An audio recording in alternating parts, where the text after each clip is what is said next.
Good morning everyone. आज के इस वीडियो लेक्चर में हम लोग बात करने वाले हैं from the diary of Anne Frank, जो चैप्टर है क्लास 10 की फर्स्ट फ्लाइट बुक की, उसके सेकेंड पार्ट को। इसके पहले वाले वीडियो में मैंने फर्स्ट पार्ट को डिस्कस किया है और वीडियो के लेंथ को लंबा ना होने देने के कारण सेकेंड पार्ट के रूप में इस वीडियो में मैं रेस्ट ऑफ द चैप्टर को एक्सप्लेन करने वाला हूँ। तो let us see from the diary of Anne Frank.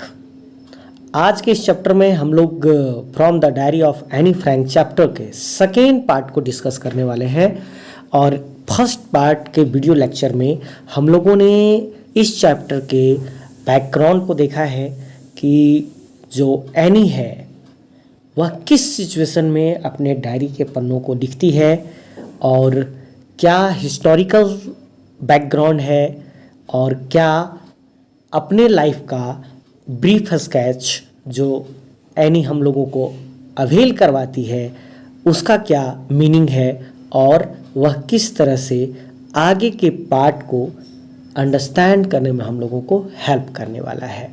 तो आफ्टर द फर्स्ट पार्ट, जिसका वीडियो मैं डिस्क्रिप्शन लिंक में यहाँ दे दूँगा, आज मैं फर्दर कंटिन्यू करने वाला हूँ। And this is the page of the diary, actual page of the diary.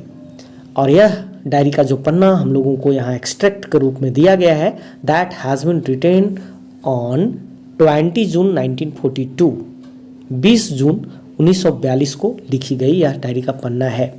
और जैसा हम लोगों ने इसके पहले वाले पार्ट में देखा है कि एनी कहती है कि वो अपने इस डायरी को एक फ्रेंड की तरह कंसीडर करने वाली है, एक लवली फ्रेंड की तरह मानने वाली है। And she had given her diary a beautiful lovely name and that was the name Kitty। वह किटी नाम था। तो यहाँ हम देख रहे हैं कि डियरेस्ट किटी वो कहती है, एड्रेस करती है अपने डायरी को डियरेस्ट किटी।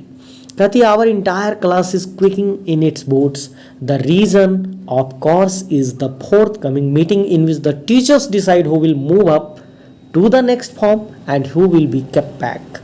यहाँ डायरी के इस पन्ने में जो एनी है वो अपने स्कूल के क्लासरूम के वन डे वाले सिचुएशन को डिस्क्राइब करती है और वो बताती है कि उस दिन उसके क्लास के सभी स्टूडेंट्स अपने जूतों की खटपट की आवाज़ कर रहे थे।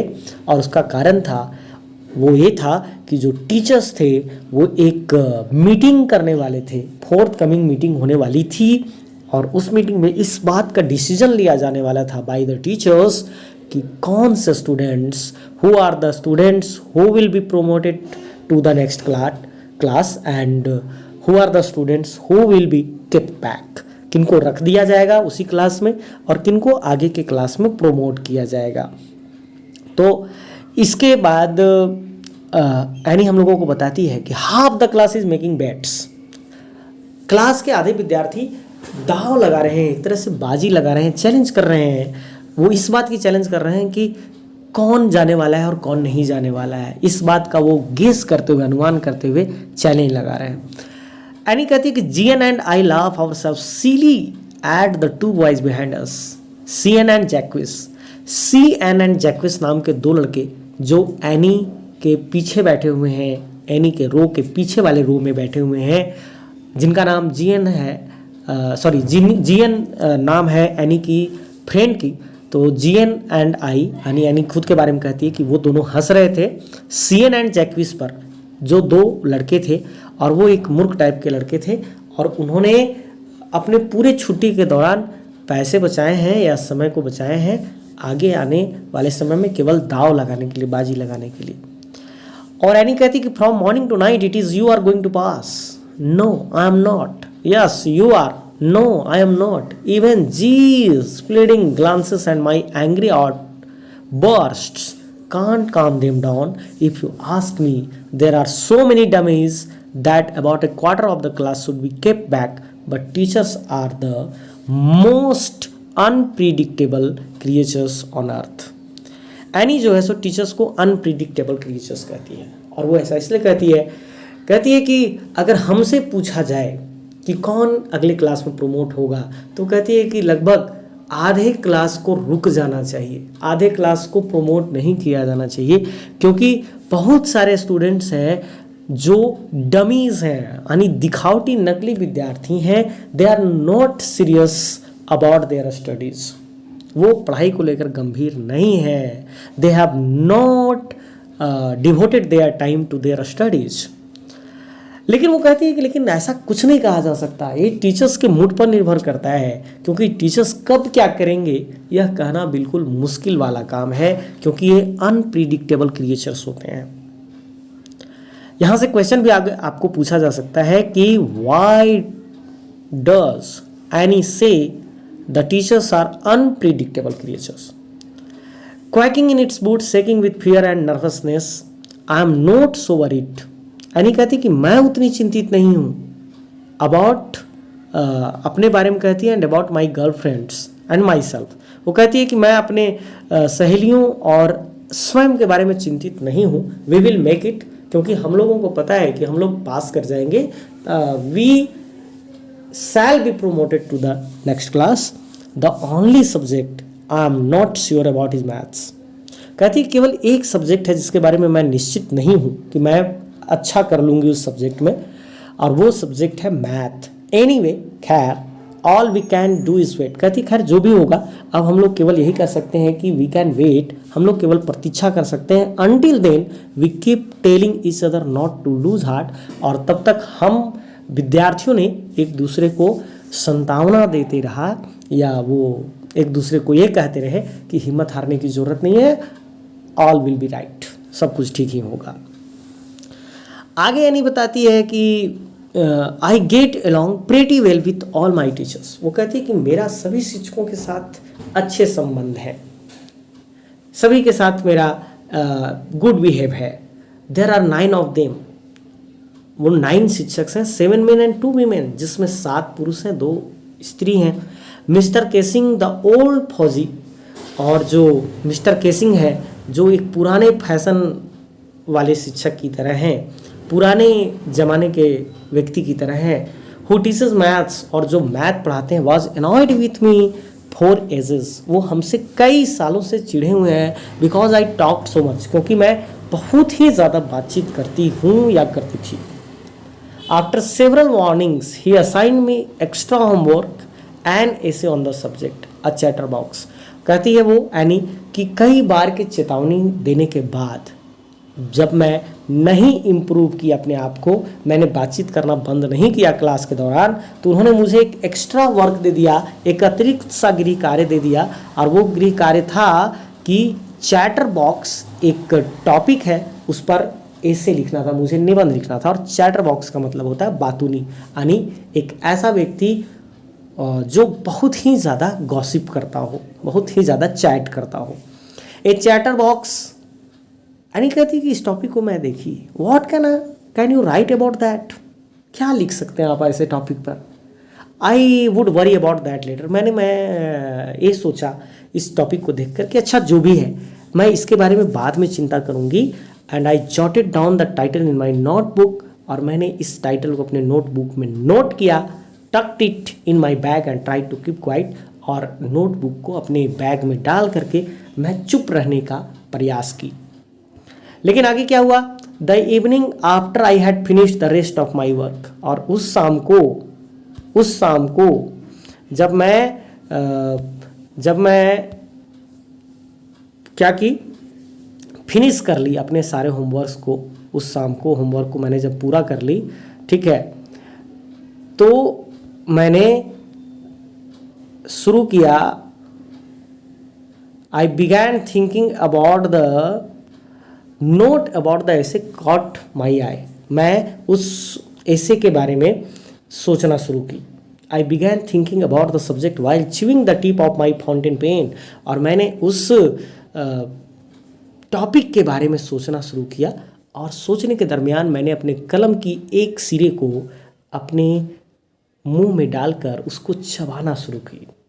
Anyone could ramble on and leave big spaces between the words, but the trick was to come up with convincing arguments to approve the necessity of talking। कहती है कि लिखने को तो कुछ भी लिखा जा सकता था, ज़्यादा जगह छोड़ करके पेजेस को फिल कर दिया जा सकता था, है ना। प्राय क्या होता है कि जब कोई आपको होमवर्क मिलता है और आपको लगता है कि आपको आंसर अच्छी तरह नहीं आ रहा है, तो मोस्ट ऑफ द स्टूडेंट्स को मैं देखा हूँ कि वो करते क्या है कि एक शब्द से दूसरे शब्द के बीच में स्पेस का गैप को वाइडेन कर देते हैं, बढ़ा देते हैं गैप को, और इस तरह से कॉपी भरा भरा सा दिखाने का प्रयास करते हैं। एनी कहती है कि ऐसा किया जा सकता है, लेकिन वो कहती है कि लेकिन इसकी ज़रूरत नहीं है। ज़रूरत इस बात की है कि कोई ऐसा आर्ग्यूमेंट, कोई ऐसी तर्क दी जाए जो यह बात को सिद्ध कर दे कि बातचीत करना नेसेसिटी है, बातचीत करना आवश्यक है। आई थॉट एंड थॉट, कहती है कि मैं सोची और खूब सोची इस बारे में, and suddenly I had an idea, और अचानक से मेरे मस्तिष्क में एक विचार आया। आई रोड द 3 पेजेस, मैं 3 पेजेस पर उस टॉपिक पर ऐसे लिख डाली, एंड वॉज सेटिस्फाइड, और मैं संतुष्ट भी थी। आई आर्ग्यूड, मैंने इस बात का तर्क दिया, मैंने आर्ग्यू किया, वो आर्ग्यू ये किया कि talking is a students trait. मैंने उसमें यह तर्क दिया कि बातचीत करना एक विद्यार्थी का ट्रेट होता है, स्वभाव होता है, यानी बातचीत करना स्टूडेंट का ट्रेट है, and that I would do my best to keep it under control, और मैं वैसे तो प्रयास करूँगी। एनी ने ऐसे में इन सारी बातों को लिखा है कि मैं प्रयास करूँगी कि इसे नियंत्रण में रखूँ, बातचीत करने वाले अपने स्वभाव को कंट्रोल करूँ, but that I would never be able to cure myself of that habit, लेकिन मैं इस आदत से निजात नहीं पा पाऊँगी, सिंस चूँकि my mother talked as much as I did, if not more, and that there is not much you can do about inherited traits। Any ने उसमें लिखा कि लेकिन चूंकि मेरी माँ भी बहुत बातूनी है, अगर हमसे अधिक नहीं है तो हमसे कम बातूनी मेरी माँ नहीं है, और यह स्वभाव बातचीत करने का मुझे मेरे माँ से आया है। और कोई भी व्यक्ति जो एक अनुवांशिक गुण होता है, अनुवांशिक स्वभाव होता है, जो उसके पेरेंट्स से या ग्रैंड पेरेंट्स के द्वारा उसको प्राप्त हो जाता है अनुवांशिक रूप से, इनहेरिटेड वे में, तो एनी ने यह तर्क दे दिया। Mister Keesing had a good laugh at my arguments, और एनी बताती है कि मिस्टर कैसिंग ने जब इस ऐसे को पढ़ा और इस तर्क को, इस दलील को जब उन्होंने देखा तो वो हंसे, और बहुत अच्छी तरह से हंसे। But when I proceeded to talk my way through the next lesson, लेकिन जब मैं अगली कक्षा के दौरान भी बातचीत करती रही, he assigned me a second essay, तो उन्होंने मुझे एक और ऐसे दे दिया लिखने के लिए, and this time it was supposed to be on an incorrigible chatterbox, और इस बार जो टॉपिक दिया गया वो टॉपिक था एन इनकॉरिजिबल, यानी एक ऐसा चैटर बॉक्स, एक ऐसा बातूनी जिसे सुधारा ही नहीं जा सकता, जिसे ठीक ही नहीं किया जा सकता। और मुझे यह सौंप दिया गया इस असाइनमेंट को, यानी इस होमवर्क को, और एनी बताती है कि मैंने उसे भी कुछ थर्ड लेसन के दौरान उसको मैंने कुछ चीज़ें उसमें भी लिख दी, एंड फिर भी मुझे एक और पनिशमेंट दे दिया गया। Anne Frank as punishment for talking in class write an essay entitled quack quack quack said mistress chatterbox. ठीक है, यानी हमको फिर से एक होमवर्क मिल गया, और वो टॉपिक फिर था ऐसे ही लिखने का, और वो टॉपिक था क्वैक क्वैक क्वैक, बतखों की आवाज़ को क्वैक क्वैक क्वैक कहते हैं। और एनी बताती है कि the class roared, I had to laugh too though I had nearly. Any कहती है कि पूरा क्लास ठहाके मारकर हंस पड़ा, और मैं भी हंस पड़ी।